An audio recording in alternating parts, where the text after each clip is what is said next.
Hi, so I hope you all are doing well, and today we'll continue our SQL learning series. And this is going to be a basic video around understanding group by and order by clauses, because this is a basic concept but a very important concept. And in fact, any high level interviews, if you go for any big product based firm interviews, these are like the questions which you will be asked. You can't skip these questions, and without knowing this concept, you cannot do anything in SQL. You cannot analyze any data set. You cannot work on any of the SQL problem without understanding the group by clause. Even not just in SQL, even if you go for Spark or any processing engine, you need to know these basic concepts. Otherwise you cannot work on stuff, right? So this is why we are going to talk about in depth how it works behind the scene. So somebody who is very new to this should be able to understand from the basic, and then in the upcoming videos we'll get into the advanced level questions, because many of the people are requesting me to make advanced level videos. So we'll definitely go there. We'll discuss the scenarios, the questions that are asked in farm companies, and how you should approach them, and how you should reach to the conclusion and the answers. But yeah, for now, let's just start talking about the basics of group by and order by.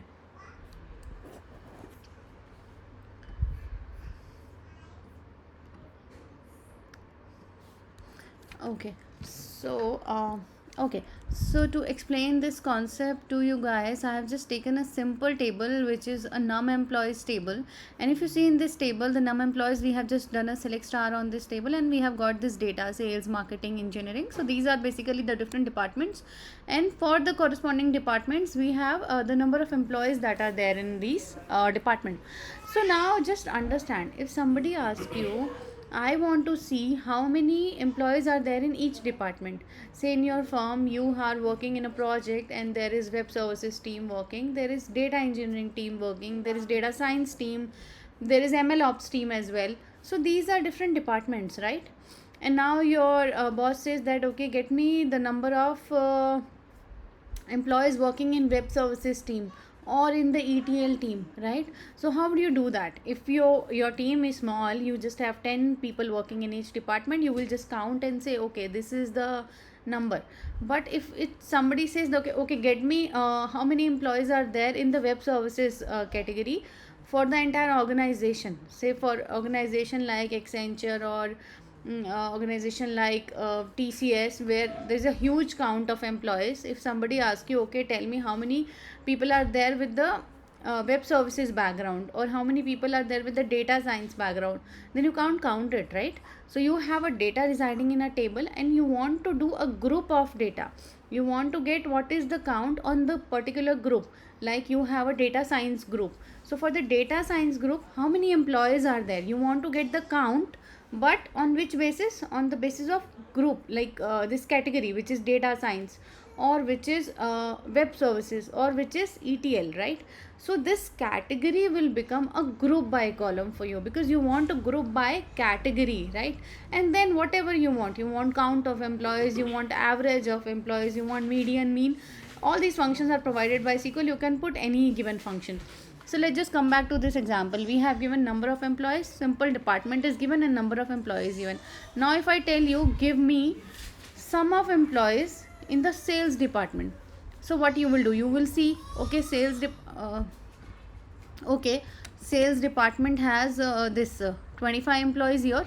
Sales is 25, then we have sales here, and we have 15 employees.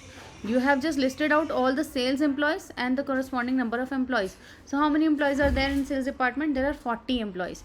If I tell you, okay, just now give me what are the employee count in engineering, you will go, you will see engineering here 40, you will see engineering here 35, you will say 75 employees are there, right? So what we are doing here is we are grouping. So we have put sales data in a one group. Now what will we do? We will put engineering data in another group, right? So this is how in the background groups are made. When somebody say, I want to get sum of employees by a department, so what will it do? It will form group of departments.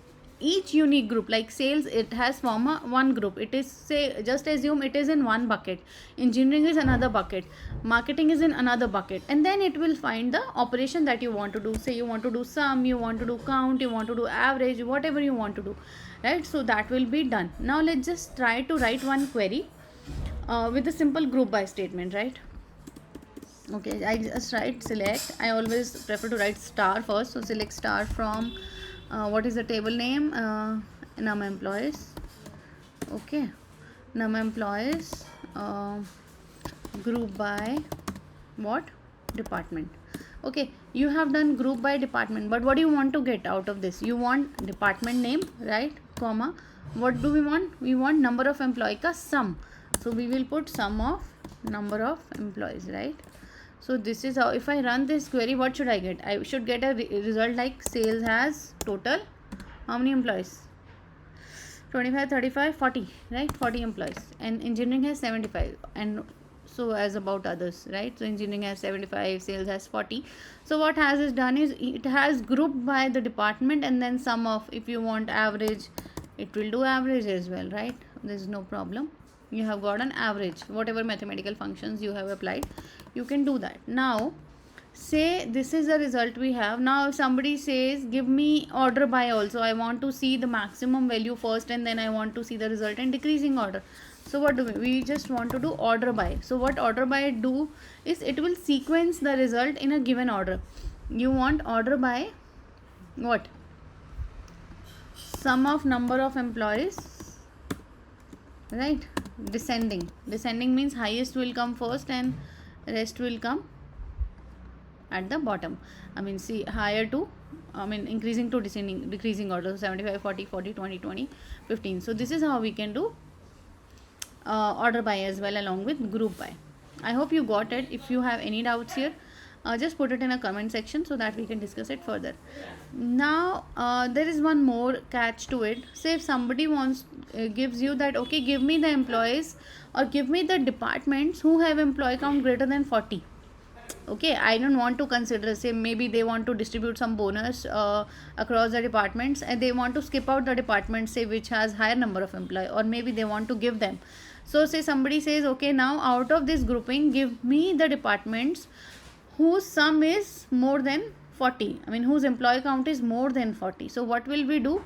We will simply do group by this, and then what we can do is we have a having clause, and having clause is always applied on the group by data. Okay, so having this sum of number of employees greater than 40, simple. If I just run this part of the query, it should give me only one. If I say okay, it should be equal to 40 as well, then what will it give me? These many employees. So this is a very basic example of group by and having clause with the order by, and this is, trust me, the most important concept. You will be we will be discussing more scenarios on this problem. Say let me just give you one example right here. So say many of the times you are you have to find say duplicate salaries, in a way that how many employees in the given departments are having same salary. Let me just go to this table back. This is the table. Now tell me how many employees in the given department are having same salary. So do we have any such scenario where employees are having same salary in a given department? We don't have any scenario here, but let me just create one. Okay, salary, anyways we are not considering salary here, so we should take another example wherein we have salary, if I want to explain this scenario to you. So say in an organization we have a department, okay, and we have a salary, and we have an employee ID, right? Now I have a department, say HR department, okay, salary is 20, ID is 1. Now we have again HR department, salary is 22, ID is 2. In the HR department again there is employee whose salary is 20 and ID is 3. Okay, now somebody says, okay, tell me the instances wherein in the HR department employee has same salary. this is 20 and this is 20, right? So what you will do, just you have to write the query for this. This is a homework for you. You just get me how many instances are there when two different employees has a same salary in a given department. If you are able to solve this, it's good. Otherwise, just let me know. I'll try to post this solution on my Instagram video, or I can post another detailed solution on my YouTube channel as well. So yeah, so this is going to be a very short video on a group by and order by clauses. I've tried to explain you, and I've given you one tricky scenario wherein you have to find the number of instances when the different employees has the same salary in a given department. So just try to solve this problem out. Think about it, how can we reach this problem. There could be different approaches, different people will follow. But yeah, just put your answers in the comment section, and also your suggestions. If you want some specific videos, any other skills, or any other thing that other than SQL you want me to post video on, we can definitely do that. And thank you so much for watching this video. Keep sharing and liking with your friends, so that it keeps my motivation high to spend time here and post videos to help you guys understand the basics, right? So thank you so much. Bye bye.